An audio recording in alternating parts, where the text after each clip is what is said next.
নাসিরউদ্দিন পাটোয়ারী এবং সার্জিস আলমের উপর হবিগঞ্জে পরিকল্পিত ভয়াবহ ন্যাক্কারজনক জঘন্য হামলা করে বিএনপি বিরাট ভুল করেছে। এর মাসুল তাদেরকে দিতে হবে।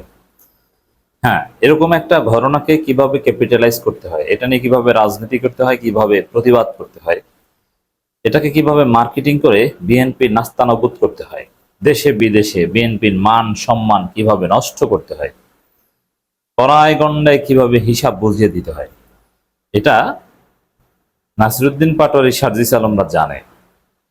তো দর্শক, বিএনপি যে একটা অসহিষ্ণু দল, তারা যে একটা সন্ত্রাসী দল, তারা যে সন্ত্রাস পালে, তারা যে ছাত্রলীগ আওয়ামী লীগের টাকা খেয়ে তাদের এজেন্ডা বাস্তবায়ন করে, এটা নাসিরউদ্দিন পাটোয়ারী সার্জিস আলমরা প্রমাণ করে ছাড়বেন।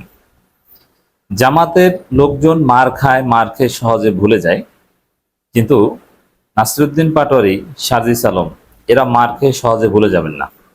এরা কিন্তু ভবিষ্যৎ আওয়ামী লীগ। ভবিষ্যৎ আওয়ামী লীগ বলতে আওয়ামী লীগ যেরকম বাংলাদেশের বড় দল ছিল এবং তারা মনে করতো যে এই বাংলাদেশটা আমরা স্বাধীন করেছি, আমাদের অধিকার রয়েছে, স্পেশালি এটা মনে করে তারা ফেসিস্ট হয়ে উঠেছিল। তো এনসিপি হয়তো ফেসিস্ট হবে না, কিন্তু তারা বাংলাদেশটা স্বাধীন করেছে, ওদের নেতৃত্বেই হাসিনার পতন হয়েছে, এই ফিলিংস কিন্তু ওদের আছে।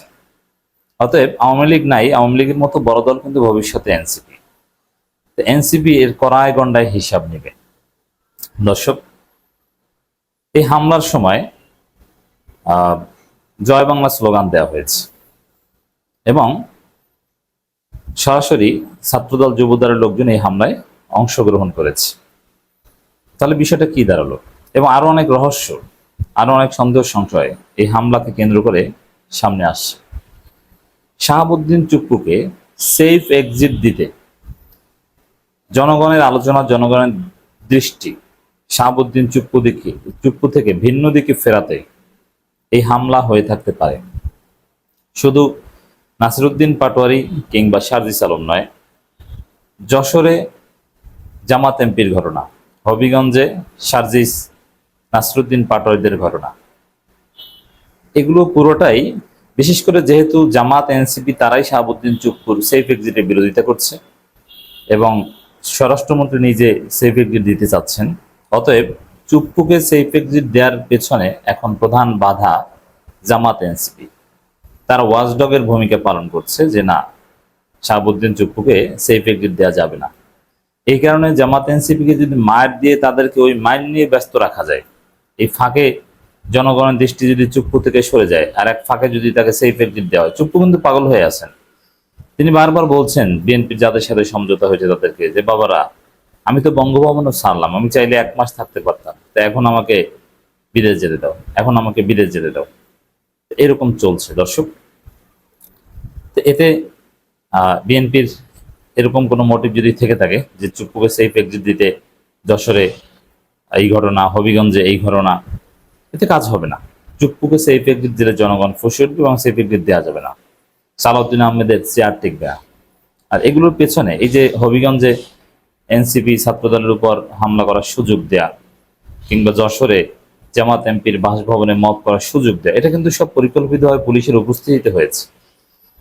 এবং ভেরি ইন্টারেস্টিং, হবিগঞ্জের হামলার সময় নাকি জয় বাংলা স্লোগান শোনা গেছে, কিন্তু সরাসরি প্রকাশ্যে বিএনপির লোকজন হামলা করেছে এবং বিএনপির লোকজন এই হামলার পক্ষে বৈধতা উৎপাদন করছে। হবিগঞ্জে নাকি বিএনপির কোন এক গৌস কুতুব আছে, সেই গৌস কুতুবের বিরুদ্ধে নাকি ওরা সমালোচনা করেছে, এই কারণে তার লোকজন হামলা করেছে। এটা বিএনপির একজন এমপি এই বক্তব্য শেয়ার করেছে যে জনগণ কি চুমু দেবে তাদেরকে? হ্যাঁ, হবিগঞ্জে যে আমাদের গৌস কুতুবের বিরুদ্ধে বলো, আর হবিগঞ্জের লোকজন কি তোমাদেরকে নির্বিঘ্নে আসতে দিবে? এর মানে হামলার পক্ষে সরাসরি বৈধতা উৎপাদন বিএনপির এমপিরা করছে, কিন্তু সেখানে জয় বাংলা স্লোগানের খবর আমরা পাচ্ছি কেন? ওই চুপ্পুর সাথে এই ঘটনার সম্পর্ক আছে, কিন্তু বিএনপি ভুল করলো। এখানে সার্জিস, নাসিরউদ্দিন পাটোয়ারী এরা অলরেডি দেশব্যাপী কর্মসূচি ঘোষণা করেছে, বিক্ষোভ মিছিল ঘোষণা করেছে, সেটা অনুষ্ঠিত হবে। এবং এরপর সার্জিস আলম সরাসরি ছাত্রদল যুবদলকে দায়ী করেছেন এবং সার্জিস আলম বলেছিলেন যে ছাত্রদল যুবদলে চালানো আমরা বিচার না হওয়া পর্যন্ত আমরা হবিগঞ্জে আছি। যদিও পুলিশ তাদেরকে আশ্বাস দিয়েছে, সরকারের পক্ষ থেকেও কেউ কেউ আশ্বাস দিয়েছে, যার ফলে পুলিশ পাহারায় তারা হবিগঞ্জ থেকে মৌলভীবাজারে গিয়েছে। তো ওরা কিন্তু রুখে দাঁড়িয়েছিল, ওরা হবিগঞ্জে অবস্থান করেছিল, মার খেয়ে কিন্তু ওদের হুঙ্কার গর্জন বেড়ে গিয়েছে।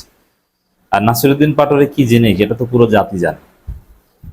এখন নাসিরউদ্দিন পাটোয়ারিদের, সার্জিস আলমদের মুখ বন্ধ করতে এই ধরনের হামলা, হ্যাঁ, এর অন্য একটা ইন্টেনশন হয়তো আছে, চুপ্পুকে সেই পেগিট দেওয়া, কিন্তু এতে কি নাসিরউদ্দিন পাটোয়ারিদের মুখ বন্ধ হবে? না, তারা আরো বেড়ে যাবে। এতদিন সালাউদ্দিন আহমেদকে তো মাননীয় স্বরাষ্ট্রমন্ত্রী বলতেন, এখন তাকে কেউ আমরা মাননীয় বলতে চাই না। কারণ যে জুলাই যোদ্ধাদের, যাদের কারণে সালাউদ্দিন আহমেদ বাংলাদেশে এসে স্বরাষ্ট্রমন্ত্রী হতে পেরেছিলেন, যাদের কারণে তারেক রহমান বাংলাদেশে এসে প্রধানমন্ত্রী হতে পেরেছে, তাদের জীবনের নিরাপত্তা রক্ষা করতে পারছে না। সেই জুলাই যোদ্ধাদের চোখ উপড়ে ফেলেছে বিএনপি সন্ত্রাসীরা।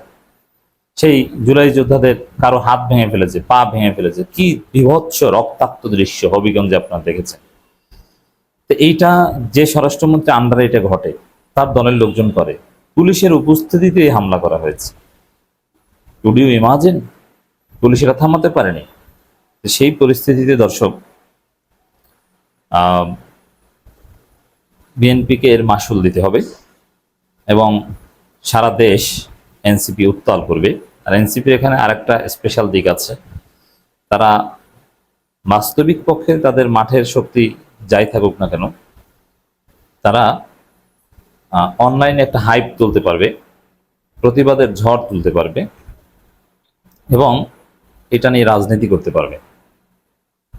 এবং ওরা এই বিষয়গুলো খুব সিরিয়াসলি দেখে। ওরা তরুণ, ওদের রক্ত টকবগে, ওরা এর প্রতিশোধ, বিচার যে ভাষায় বলি না কেন এটা আদায় করে ছাড়বে। জামাতের লোকজনের মতো মুরব্বী লোক না, ধৈর্যশীল লোক না ওরা। যেমন যশোর এমপি, জামাতের এমপি, তিনি কিন্তু অলরেডি প্রায় ক্ষমা করে দিয়েছেন, তিনি কোনো পাল্টা প্রতিশোধের ঘোষণা দেননি। জামাতের লোকজন বলেনি যে কারা করেছে আমরা চিহ্নিত করে প্রত্যেককে ঘর থেকে ধরে এনে পেটাবো, পায়ের গোড়ালি থেকে মাথা পর্যন্ত পেটাবো, এরকম কথা কিন্তু বলেনি। কিন্তু এনসিপির ছেলেরা কেমন, এরা এদের প্রত্যেকের ফুটেজ যারা হামলা করেছে আর্কাইভ করে রাখবে। যেদিন সময় আসবে ওদিন ওদেরকে মায়ের দিবে, এতে পুলিশ ধরুক, মামলা করুক, তারপর।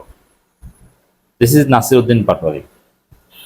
তো দর্শক, বিএনপিকে এর মাসুল পেতে হবে এবং বিএনপি ভোগান্তির সম্মুখীন হবে। এবং স্বরাষ্ট্রমন্ত্রী সালাউদ্দিন আহমেদ ব্যাপকভাবে সমালোচিত হবেন, প্রধানমন্ত্রী ইমেজ নষ্ট হচ্ছে এবং আরো হবে। এবং এই কাজগুলো রাজশাহী বিশ্ববিদ্যালয় সহ বিভিন্ন জায়গায় আওয়ামী লীগের লোকজন উৎসাহের সাথে বিএনপির সাথে এইসব কাজে অংশগ্রহণ করছে।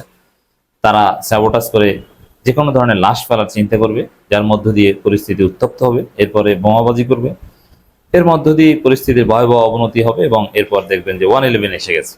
আর ভারত, যুক্তরাষ্ট্র এরা তো ষড়যন্ত্র করবেই। এবং এক পর্যায়ে দেখবেন আপনারা ভারতীয় মিডিয়াগুলো ভয়াবহ অপপ্রচার চালাচ্ছে এবং বাংলাদেশে হিন্দুদের দুই একটা যদি এইসব সাপোর্টাস করে তারা কিছু করতে পারে, তাহলে তো তারা এমনিতেই সফল।